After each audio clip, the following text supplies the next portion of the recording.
Great. So welcome back, everyone, to the Flower Summit 2022, to the second half. So I would like to present you some ecosystem updates. So first of all, as already mentioned by Daniel, so we have a big increase in the GitHub stars. So in the last Flower Summit, we had like 300 GitHub stars. And for this Flower Summit, I have just seen that we have 1,030 GitHub stars, which is quite impressive. So if you have given us GitHub stars yet, then please do so to have even more stars after the summit. So this means we have 3 times more GitHub stars, and also means that Flower becomes more and more popular and that more and more people using Flower. And also we have created much more examples because so many users ask for different examples. So in the last year, in the last Flower Summit, we had like the Flower 0.16 version. And here we had examples together with PyTorch, TensorFlow, and MXNet. And now we have much more in our actual Flower version. In Flower 0.19, we have like MLCube, we have Hugging Face, we have Opacus, Scikit-learn. So we have so many new examples available so that everybody or every user can have an easy access to federated learning. Many users have asked for differential privacy, how you can include differential privacy with federated learning, especially with Flower. And with our Opacus example, you can now see how it works and how you can set it up. And of course, because maybe many data scientists are using Jupyter Notebook and Colab, we have also created federated learning tutorials. Already available are an introduction to federated learning and also using strategies in federated learning. However, we are planning to have more tutorials for you, for example, on the topic of privacy and security, scaling, and building strategies. So just wait, there will be much more available soon. And it's quite exciting. And we are also planning to have even more examples with Flower and tutorials. Many users have created, based on Flower, some use cases or created new examples like Scikit-learn. They have created a blog post, and this blog post was published on our Flower blog. And so if you also have a great use case with Flower or a great example, just apply for a Flower blog post, contact me or Daniel or Taner, or in the Flower Slack channel, contact us to ask if we can publish your use case for the Flower blog. As you have already seen in the first half of the Flower Summit, we have many different users, some users from the health industry or from the health case. We have heard a very great talk from AI Sweden. And we also have a talk from Dana-Farber Cancer Institute that will be come in the second half, just after my talk. And we also had like a talk about the industry use cases that came from Pedro, which was also really nice, with very great announcements. And also browsers can use federated learning. So this topic you will hear from Brave. So they also have very great announcements, and they have, of course, a privacy preserving browser, and they will show how they realize federated learning within their browser Brave. Many research institutes are, of course, also using Flower federated learning. We will also hear some talks later from the University of Cambridge, as well as from the University of Washington. So it's quite exciting what we will hear from them about the new research results they can present. We have also some great ecosystem updates here. So for example, Flower has a first working version of an MLCube integration. Peter Metzen just gave us a little introduction to MLCube and ML Commons in the first half of the Flower Summit, which was very exciting. And of course, also Intel is an important player in the federated learning ecosystem, and they have very great ideas on how to evolve the federated learning ecosystem collaboratively. And so make sure to join the talk from Mika Scheller just later today, directly after my talk. You could also hear like the different client SDKs that are now available. So Daniel gave us a very great introduction or overview about the stable version for Flower. We also had like the overview of the C++ SDK, and a code example is also available with using Flower and Android. The people from Orange also gave us a little introduction to Node.js and Flower, how you can incorporate both of them. Of course, many researchers are interested in the strategies, and of course, it depends very much on the distribution on the data, how the data is distributed, if the data is like IID distributed or non-IID distributed. So depending on the distribution, you use different kind of strategies to aggregate the parameters. Flower offers you different built-in strategies that you can use, as listed here in this slide. You can see them. All of them, you can just use them and try them and run them. So just choose your strategy you need and to build upon someone else's work, or you can even contribute your strategy to enable others to build upon your work.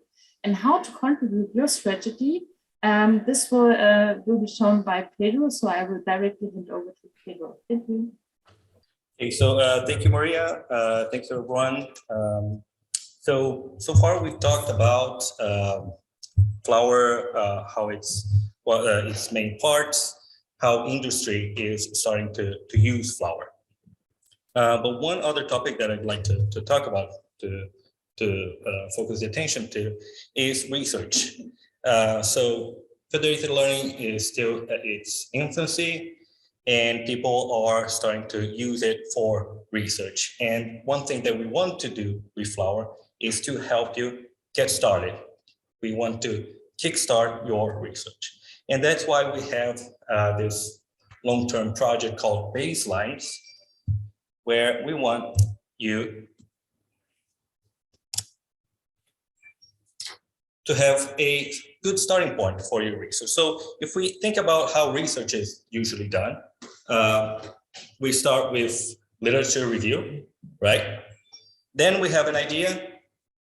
Then we read another paper, we see that someone already implemented that idea. So we have to go back at literature review. But at some point, we do find an idea that is novel. So we will implement this idea.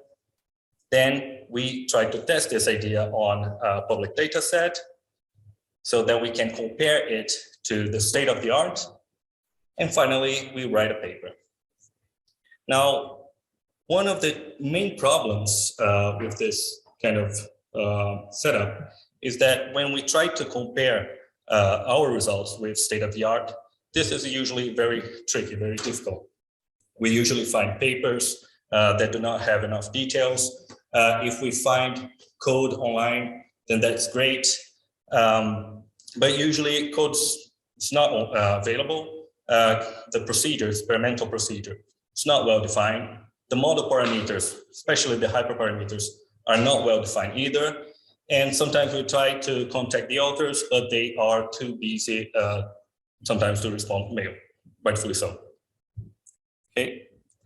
So what we are proposing here is Flower baseline. So we ask ourselves, how can we make it easy for newcomers to use Flower and reproduce other people's paper, the big papers, the main ones, so that they can compare their work with state of the art. So that's where Flower baselines come from. So our goal with Flower baseline is to have modular experiments, so they will be easier to change, to modify, and you already have another experiment that you can run and compare your results with. They have to be easy to run, of course. They have to be based on real publications. So we're not really trying to reinvent the wheel and propose different benchmarks, data sets. We will keep the ones that are now popular. And we also want this to be community driven. So hopefully when you have your paper, when you publish your paper, you will also be able to contribute so that other people can also build on your work and obviously cite your work. So what you see here is just the README of one of the baselines that we have, which is based on adaptive federated optimization. We have another one already done. But when we were creating this Flower baselines, we tried a few things in-house. We tried some TOML files, some YAML files, some config files. But we also tried Googling for other solutions. And we found out that there is this project from Meta called Hydra. which basically helps a lot when you are creating experiments. So what we did is we tried to use Hydra right away. Flower uses as parameters, it uses a data type called bytes, which is a basic data type in Python, but it wasn't available in Hydra. So we got in contact with Hydra, we committed some PRs, we sent them some proposals, and in the end, version 1.2 of Hydra now also supports bytes, and now we can use Hydra with Flower. So what you see here is one of the nicest things about Hydra with Flower and baselines. There are the config files. So Hydra uses YAML files. As you can see, you have all the parameters that you would need in a typical federated learning scenario. You also have, if you notice on the bottom part, you do not have just variables and numbers and types, but you can also use functions. This makes creating your main function, your main script for running very simple, very modular, and then the only thing that you have to do is to change your config file. Now, one other thing that's really nice about Hydra is that it has hierarchical configurations. So for example, in this paper, which treats federated aggregation strategies, it basically proposes a different families of aggregation strategies. So by simply having one main configuration file and then having a hierarchy of strategies, you can replace whole chunks of code with different strategies. So that saves a lot of time. But again, we had to modify Hydra a little bit so that it could be used with bytes. So this is what you will be doing when you run a baseline with Flower.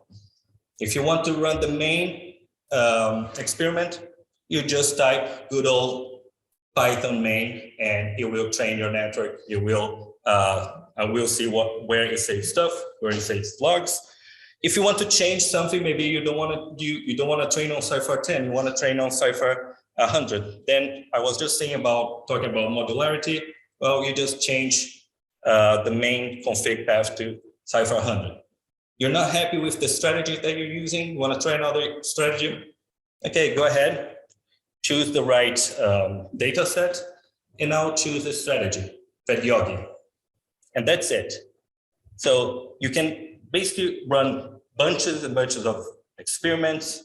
If you use Slurm, it's Slurm friendly as well. And in the end, you'll be able to compare your results with state-of-the-art results. So we've all been there. We've all tried to train to run an experiment. Then we forgot which folder we saved the results, the models. We've all been there, right? Yeah, let's not kid each other. So one good thing about Hydra is that it performs everything for you. It saves the output of the terminal in a given file.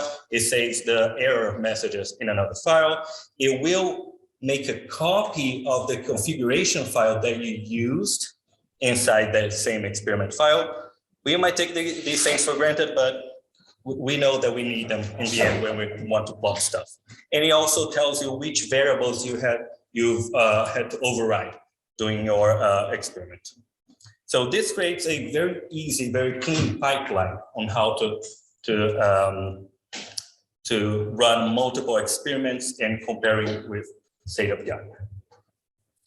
So right now we have two implementations.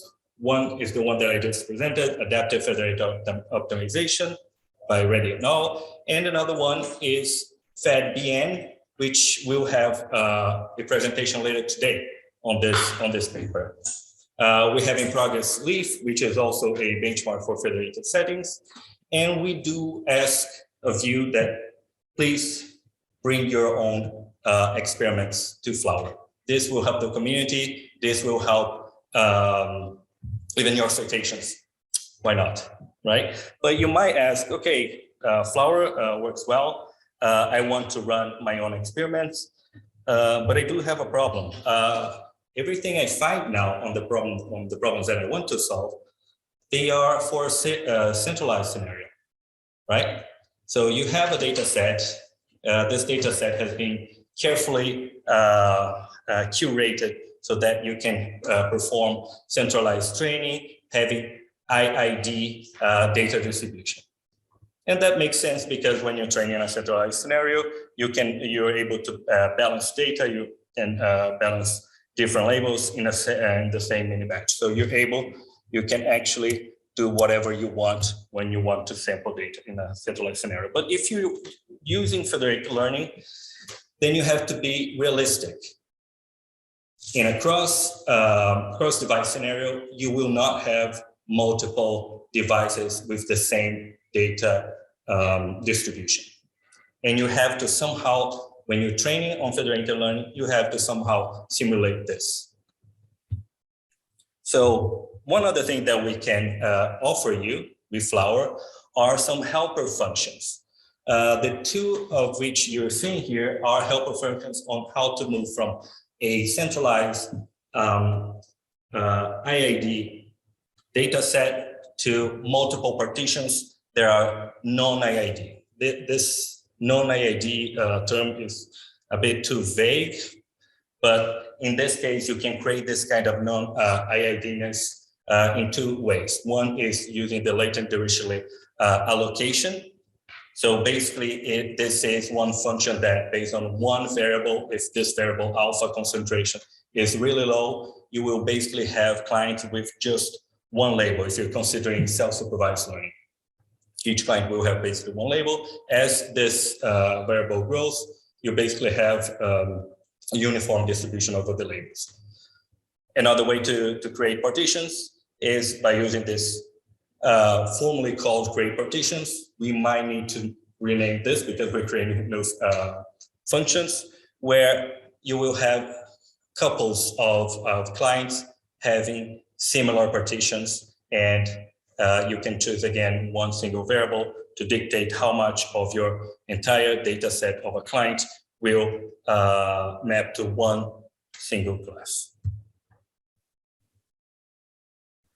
Now, this is what I had to say about baselines and how to create your own and help the community.